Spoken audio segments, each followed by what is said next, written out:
Hi, folks. Yeah. Hi, Scott. Hi. Just give us your thoughts on what looks like a pretty strong squad. Some big names coming back for you. Doak back, Josh Doig, Max Johnson as well. Alex Lowry looks pretty decent. Yeah, I think definitely it's exciting. The picture's always changing. I don't think we've had one kind of event over the last couple of years where we've managed to get everybody together. Right now, Tommy Conway's not here or not going to be with us, and Lewis Fiorini. So you just have to go with it and give the opportunity to who's available. And it's obviously a really exciting game, Spain away.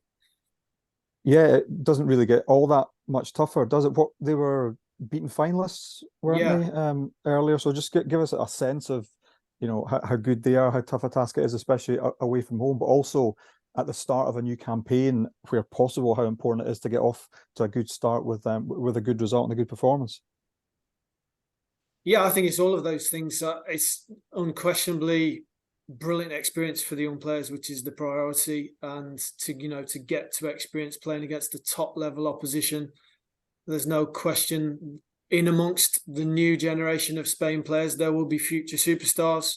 If we think about the past couple of times we've played against top teams, De Jong was playing for the Netherlands, Phil Foden was playing for England.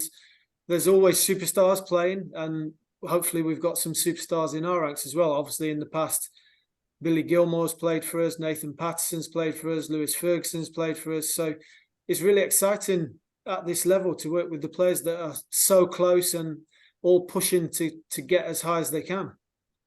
And just finally, for me, with the quality that you've got in there, I know you'll be thinking this at the start of every campaign, but the senior team broke the hoodoo of a long time since the last tournament. 96 is way too long for the youngsters, since the last tournament, isn't it? Do you sense that you've got the group that can kind of get yourself back to the top table where you want to be for the actual finals in 2025? Yeah, obviously I understand externally that all the Scotland fans want to see every Scotland age group doing well. Internally, I have to say the focus is on developing players. It always is. It's not quite as black and white as qualification or not qualification. It's about developing players. If you think about the players who are already in the full squad, who are eligible to play for this age group. So it's not quite as black and white as that. It's about trying to improve the players and give them the experience so that when they can get to the full squads, they can go and have an impact. But I do accept that there is an expectation and a necessity that all the younger age groups within the national setup have to be competitive, and that is a demand that we place on the players and the staff. We're well aware of that responsibility. Hi, Scott. Hi. We also got the news yesterday that Elliot Anderson's chosen to represent Scotland, continue with Scotland into the senior level. That must be just good news, across the board for everyone involved. Yeah, definitely. He's a really exciting player. Obviously, we're lucky to work with him. I don't know if you saw when he played against Belgium last summer. So he's obviously doing really well. I would like to take the credit for that one, but it's not. I can't. It's not. It's obviously down to Elliot and his family and the people that are advising him. And obviously, big credit to Steve and his staff, where they've given him the room to make his consideration and pick and make the right decision. So congratulations to everyone, and brilliant for every Scotland supporter. Obviously, from what you've seen in his time at Newcastle, but in that game against Belgium, it's quite clear that he has so much quality. And from then on, did you really expect him to go on and make an impact and get into that senior squad? Yeah, I think a real crucial part of Elliot's development was his loan move when he went to Bristol on loan, and he had such an impact, and he really. It's all the young players have to take their opportunity and really prove their talent. And Elliot did that within that window, and he's gone back to his club and proved to his manager that he can be trusted to play, and that is the bottom line. In terms of loan moves, there's quite a few of your under-21 squad that have made those loan moves this summer. One that potentially could is Leon King. There's chat that he may go out on loan this week before the window ends. Rangers have quite a lot of centre-backs for a young player that is highly rated. Do you think that can be a good move for Leon to go out and, you know, get that regular game time across the season? Yeah, I think it's important to recognise each of these young players is on their own journey, and there is no right and wrong. And there's no question the pathway for the younger players at the bigger clubs has been changing in recent years. But it's obviously, there's a lot of things to go into that decision. Obviously, how the first team manager feels, the staff, the player, the agent, the family. There's a lot of considerations, and where they need to go to the right club. It needs to be a good fit for everybody. So I don't think there's a right and wrong, but it is obviously something we speak about a lot, about the best young players getting the opportunity to play. You know, I think that's without question. With Ben Doak back in the squad as well, just how pleased are you that he's managed to establish himself in, you know, the Liverpool first team? He got quite a lot of game time during pre-season. He's already come off the bench as well. It's quite an achievement for a 17-year-old, isn't it? It definitely is, and you can add to that. You know, that was his plan. He actually opted not to be with the 21s in the summer because he wanted to prepare for that. He chose. He listened to his body and knew that he needed a rest, a significant rest in the summer, and he's gone back to Liverpool fully focused, fully fit, stronger, faster, more determined than ever. So really exciting to see a player have that ambition and have that mentality, and it's great to see it being rewarded. Does that show maturity as well? Because although you may be frustrated at not having him in that period and being able to use him, you know, he is listening to his body, as you say, and he is reaping the rewards from that. Yeah, of course, we have full respect for our players in that regard. They're not our players. They choose to play for the national team, and we have to respect that. Of course, we try very hard to influence that, and make them aware of the positives that can come from being with the national youth teams, because sometimes we can be of big benefit. You know, there's been players in the past that have used the under-21s as a platform to progress at their club level. Scot McKenna is one that really sticks in the minds. You know, Derek McInnes was the Aberdeen manager at the time. He saw him playing against Holland, doing well, and a couple of weeks later he was playing for the first team. So I think it can work both ways, but of course we have to listen to the players and trust the players as well. When you mentioned earlier just about having a few superstars of your own, is he one that you would have in mind?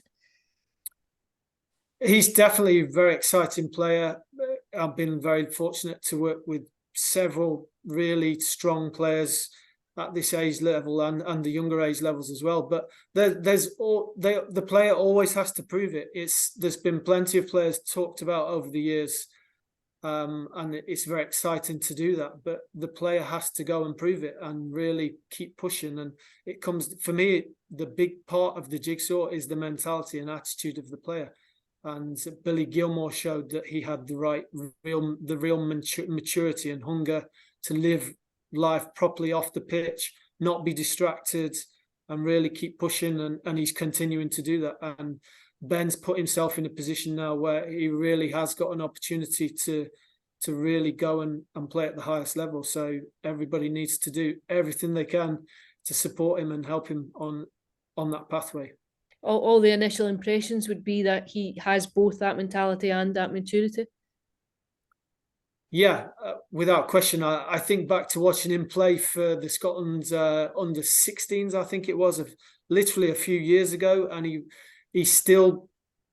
wasn't convincing me just in terms of whether he was really ready to push on. I can remember when things didn't quite go his way, you could see how emotional he was, how angry he was.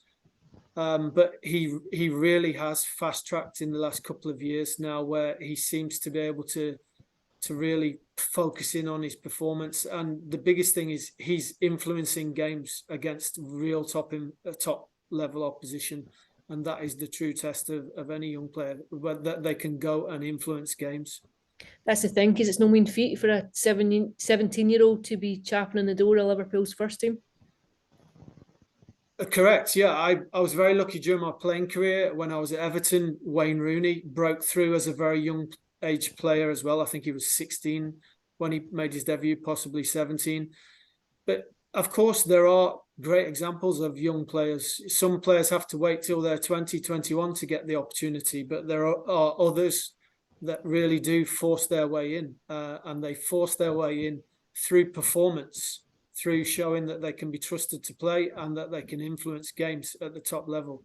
And Ben's certainly one that I think can definitely go on to do that. Scott, can I just ask you about, you mentioned Lewis Fiorini. What's the reason for his absence? Lewis is injured. Unfortunately, he got injured in pre-season, and it's off the record. I don't know if it's been recorded, isn't it? So it's quite a significant injury. You'll have to speak to his club about that. Okay. Just looking at the squad, I think there's maybe only 4 players that have played in the Premiership this season. I don't know, are you hoping maybe clubs give more young players a chance this season? You know, I know that obviously there's Lennon Miller as well, who's I think he's under 19s, but are you hoping that maybe more players get a chance in the top flight in Scotland this season? Yeah, I think if you really focus in on the under-21 age group, it definitely is something that we're all aware of. Everybody that's connected with this age group is aware of it.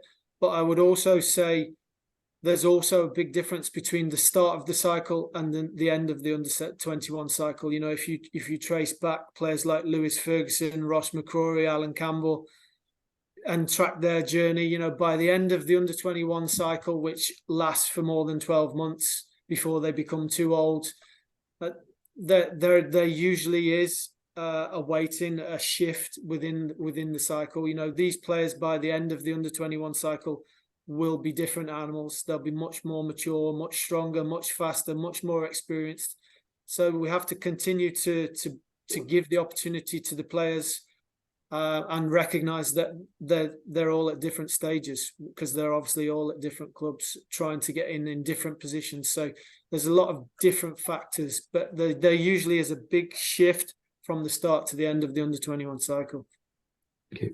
Can I just ask you again about Elliot Anderson? Just going back to that Belgium game, can you explain, you know, what you thought of him during that game? Did you realise then that you had somebody special? Did you realise before that as well? Because I've seen some quotes from like Graham Carr saying he was the best talent to come through at Newcastle since Gaza. It's kind of very, very high praise as well. Have you noticed that in him as well, the potential he has? Yeah, the game against Belgium is obviously one of a very high level. The caliber of the opposition, there's players playing against us that are being transferred for really high value. So it's a real big test for our players, and you do see who can deal with it and who can't. And Elliot showed not only on the pitch but off the pitch as well that he had the maturity, that he had the ambition, that his mentality was correct, and that he really had that fire in his belly. So that was the real insight into Elliot's character that you see when you, not just Elliot, all the players that were very lucky when they're with us for whether it's 5 days, 6 days, 7 days, whether it's 1 game or 2 game, you get a real insight into the character of the player. Scott. Scott, just a quick one from me, probably looking ahead toward the game. So much has been covered elsewhere. Is it the best possible start to go and get one of the strongest teams in the group away from home for your first match? Because as much as this is another new cohort for you, it will be the same for Spain, and they not be quite as cooked as they might be towards the end of the campaign. Yeah, I think it's a very good point. I think back to my own experiences. I think it was 4 years ago we played Holland, and nobody expected us to beat Holland because of they're such a high ranked team, players like Frankie de Jong in the side, and we beat them. And because we know we've got good players too, and we know our preparation's good, and the players executed the game plan and they had the right mentality, and we beat Holland when nobody expected us to beat them. And 2 years after that, we did exactly the same against Croatia, away from home in Croatia. Every one of the Croatian back four has been transferred for over 50 million euros. Nobody expected us to win, and we did. So I have the belief that we can go and do the same in Spain. And by the time kickoff comes, the players will have the belief too. Fantastic. Best of luck. Good to speak to you. Thanks a lot. Thanks, guys. Thank you. Just Scott. Thanks, Alison. Thank you.